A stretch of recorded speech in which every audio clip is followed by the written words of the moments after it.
She is one of the funniest women in Hollywood. She has won awards, made millions laugh, and become one of the most talked about actresses of her generation. But here is the strange part. Jennifer Coolidge does not even own a house.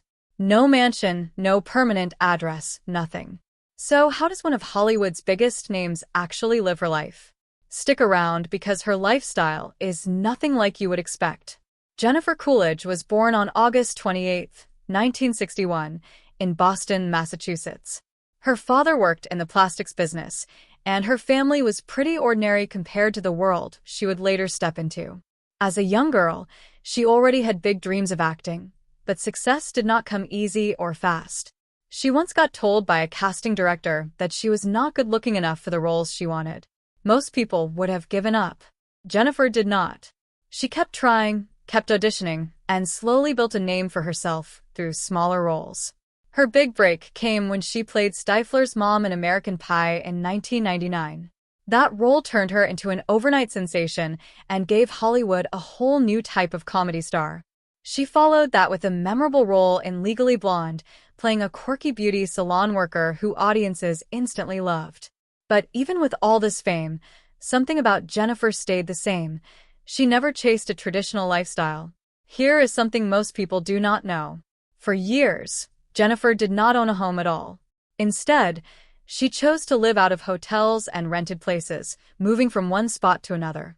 To most people, that sounds stressful. But for Jennifer, it felt freeing.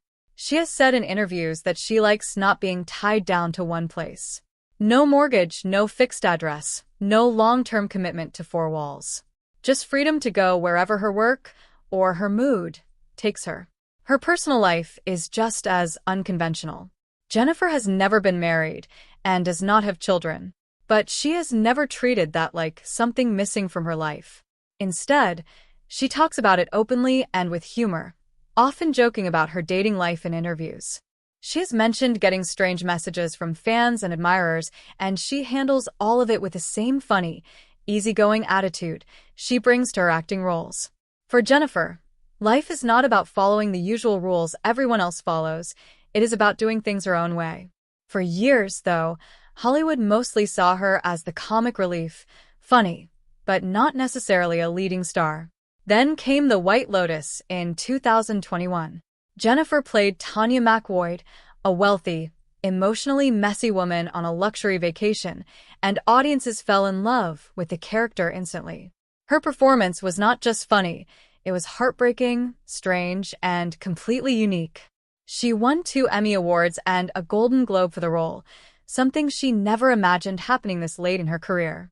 In her acceptance speech, she even joked about how long she waited for this kind of recognition, admitting that success came to her in a very different order than most actors. That role changed everything. Suddenly, at an age when most actresses get pushed aside by Hollywood, Jennifer became more popular than ever. She started getting offered bigger and better projects, working alongside major stars in films like Riff Raff, alongside Bill Murray and Pete Davidson. She has often said she cannot believe the kind of people she gets to work with now, admitting that this stage of her career feels like a surprise gift rather than something she expected. What makes Jennifer's lifestyle so interesting is not just the fame or the awards, it is how relaxed she stays about all of it. She does not try to appear perfect. She laughs at herself in interviews, talks about awkward moments openly, and never pretends to have life completely figured out. In an industry full of image and pressure, Jennifer built her career by simply being herself, quirks and all. Her sense of humor, her honesty, and her refusal to live by anyone else's rules have turned her into one of the most loved personalities in entertainment. Even now, Jennifer continues to work steadily, picking projects that interest her instead of chasing every opportunity that comes her way. She is proof that success does not always follow a straight line. Sometimes it takes decades, some strange twists, and a whole lot of patience. Her story shows that fame does not need to come with a big house, a traditional relationship, or a fixed path in life. Sometimes the most interesting lifestyle is simply the one lived on your own terms.